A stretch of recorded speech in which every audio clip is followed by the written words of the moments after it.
South ఇండియాలోనే అతి తక్కువ ధరలకి రత్నాలనందించే ఏకైక సంస్థ 6JVR.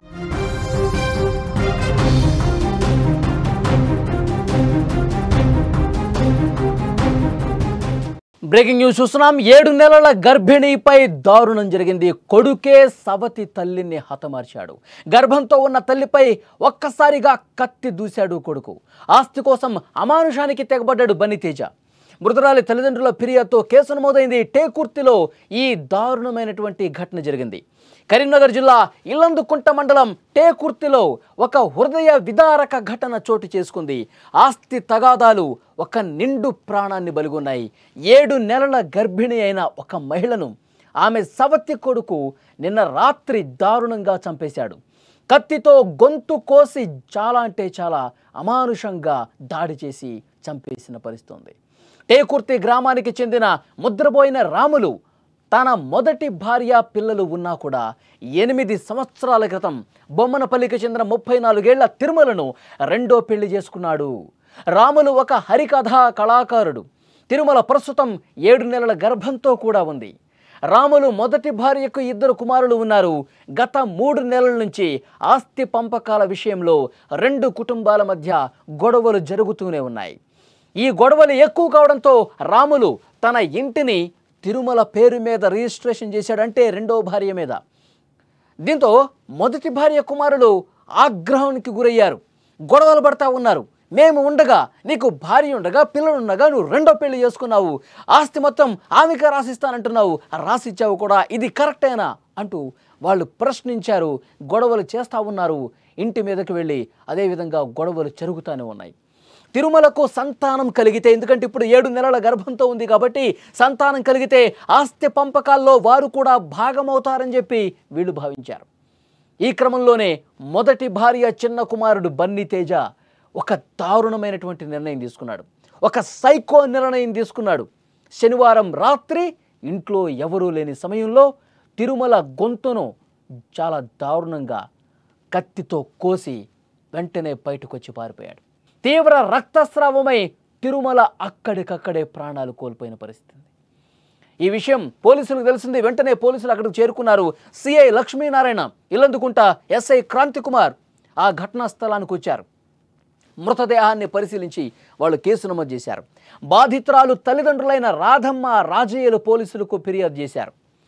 తమ కూతురికి రాములకు అసలు మొదటి పెళ్లి కాలేదనే అబద్ధం చెప్పి ఈ విధంగా పెళ్లి చేసుకున్నాడంటూ తిరుమల తల్లి వాపోతోంది. ఇప్పుడు అసలు పెళ్ళే కాలేదు అని చెప్పి మాయమాటలు చెప్పి ఈ వివాహం చేసుకున్నాడు. ఆ తర్వాత మాకు తెలిసింది పెళ్ళయింది, 2 పిల్లలు ఉన్నారని కూడా మాకు ఆ తర్వాత తెలిసింది, నమ్మక ద్రోహం చేశాడు అని తిరుమల తల్లి వాపోతోంది. కన్నీళ్లు పెట్టుకుంటుంది. కూతురుని కోల్పోయింది కదా. కూతురు 7 నెలల గర్భవతి, చనిపోయింది. చాలా బాధ కలిగించే విషయం. వివాహ సమయంలో 10 లక్షల కట్నం తీసుకున్నాడంటే 7 తులాల బంగారం కూడా కానుగ్గా ఇచ్చామని ఆ తల్లి చెప్తోంది. తిరుమల తల్లిదండ్రుల ఆరోపణల నేపథ్యంలో పోలీసులు ఈ కోణంలో దర్యాప్తు చేస్తున్నారు. నిందితుడి కోసం గాలింపు చర్యలు చేపట్టారు. ఎప్పుడైతే చాలా దారుణంగా కత్తితో చంపేసి వెళ్ళిపోయాడో, పారిపోయాడు, ఇంకా ఎక్కడ కనిపించట్లేదు. అంటే ఒకటే కారణం, తన తండ్రి మా అమ్మను మోసం చేశాడు, మోసం చేసి వేరే పెళ్లి చేసుకున్నాడు, వేరే పెళ్లి చేసుకుని ఆస్తి మొత్తం వాళ్ళకే ఇస్తా ఉన్నాడని చెప్పి వీళ్ళు ఒక ఆగ్రహంతో రగిలిపోయినటువంటి పరిస్థితి ఉంది. అంటే తండ్రి ఎంత దుర్మార్గమైనటువంటి ఆలోచన చేశాడు చూడండి. ఈ విధంగా సంబంధాలు పెట్టుకోవటమో, లేకపోతే మోసం చేసి రెండో పెళ్లి చేసుకోవటమో ఆఖరికి ఎలాంటి పరిస్థితులను తీసుకొస్తుంది? ప్రాణాలు తీసే స్థాయికి తీసుకెళ్తుంది, ప్రాణాలు కోల్పోయే స్థాయికి తీసుకొస్తుంది. చాలా స్పష్టంగా అర్థమవుతుంది. ఒక నిండు ప్రాణం పోవటమే కాదు, కడుపులో పెరుగుతున్న బిడ్డ కూడా చనిపోయిన పరిస్థితి. 7 నెలల గర్భం అంటే 2 ప్రాణాలు పోయిన పరిస్థితి. ఎవరు దీనికి కారణం? చంపినోడు ఎలాగో బాధ్యత వహించాలి, వాడిని పోలీసులు అరెస్ట్ చేస్తారు, లోపలేస్తారు. కానీ తిరుమల భర్త, మొదటి భార్య భర్త, రెండో భార్య భర్త ఉన్నాడు కదా, ఈ చంపినోడు తండ్రి, వాడిని ఇంకా దారుణంగా శిక్షించాల్సినటువంటి అవసరం ఉంది. మాయమాటలు చెప్పి నాకు పెళ్లి కాలేదని చెప్పి అమ్మాయిని పెళ్లి చేసుకుని అమ్మాయి గొంతు కోసి చంపేసిన దానికి కారణం కాదా? పోలీసులు దీని మీద చాలా సీరియస్గా యాక్షన్ తీసుకోవాల్సిన అవసరం ఉంది. ప్రస్తుతం గాలిస్తూ ఉన్నారు. ఆ తండ్రి అనేవాడు కూడా ఎటుపోయాడు అర్థం కావట్లేదు. వాని గాలింపు కూడా జరుగుతోంది. ఈ గొంతు కోసినటువంటి వెధవ వీడొక దారుణమైన నిర్ణయం. ఆస్తులే కావాలి, మా ఆస్తి మొత్తం వేరే వాళ్ళకి తీసుకెళ్ళిపోతారు, ఏదైనా చట్ట ప్రకారం తేల్చుకోవాల్సిన అవసరం ఉంది. తండ్రి ఈ విధంగా దుర్మార్గంగా ఆలోచిస్తే చట్ట ప్రకారంగా ఫైట్ చేయాల్సినటువంటి అవసరం ఉంది. కానీ అభం శుభం తెలియని నీ తండ్రి చేసిన దానికి, నీ తండ్రి చేసిన ఘోరానికి, నేరానికి, పాపానికి పాపం ఆ తల్లి ఏం చేస్తుంది? సవతి తల్లి గొంతు కోసి దారుణంగా ఆన్ ది స్పాట్ ఆమె గిలగిలా గిలగిలా కొట్టుకొని రక్తపు మడుగులో పడిపోయి చనిపోయింది. ఎంత దారుణం చూడండి. చాలా బాధ కలిగించే విషయం. వెంటనే వాడు కత్తితో గొంతు కోసి పారిపోయిన వాడిని పట్టుకొని కటకటాల వెనక పంపించాలి. వాడి తండ్రి ఎవరైతే ఇంత దుర్మార్గంగా ఆలోచనతో 2 పెళ్ళిళ్ళు చేసుకొని ఈ నేరానికి కారకుడయ్యాడు, అతన్ని కూడా చాలా కఠినంగా శిక్షించాల్సిన అవసరం ఉంది. ఈ వీడియో చూస్తున్న ప్రతి ఒక్కరూ స్పందించండి. ఈ ఘటన అసలు తప్పు ఎవరిదని మీరు భావిస్తూ ఉన్నారు?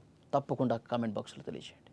కథకొచ్చి నా ఊరికి ఫోన్ నెంబర్ ఇచ్చి హనుమకొండలు చదువుకుంటే దాన్ని తీసుకుపోయి లాగా మ్యారేజ్ చేసుకున్నాడు. అమ్మా చదువులైనా పోలీస్ స్టాండ్కి పోయినాం, అయ్యా పెద్ద మనుషులకు పోయినాం. పెద్ద మనుషులలో పోతే ఎస్ఐ తిట్టిండు, ఇక్కడ ఎస్ఐ తిట్టిండు, అక్కడ ఇల్లంతకుంటే ఎస్ఐ తిట్టిండు. ఆ పోరు వయసు ఎంత ఉన్నది రా, దాని జీవితం ఖరాబ్ చేస్తావారని తిట్టిండు. ఇప్పుడు మీ ఇల్లే ఉన్నది, ఏమి లేదు. మరి ఎవరు చంపారు అనుకుంటాను? మన చిన్న కొడుకు చంపిండట, వాడు అందరు కూడా చంపిండు. అందరు మొత్తం 4 కూడి పేరేమ్మా ఎవరి ఏం పేరో నాకు తెలియదు. వాళ్ళ మీద మంట పోయి అందరు కూడా రామనాగ్య లేనిది ఏది కాదు, రామనాగ్య లేనిది ఏది కాదు. 8 సంవత్సరాల అయ్యా బాధ్య పని చేసింది. అది ఎక్కడ పొలాలు పడితే అక్కడ చేసుకుంటూ వచ్చింది రావణ్ దినాలకు. రావణి ఇప్పుడే 7 నెలలు.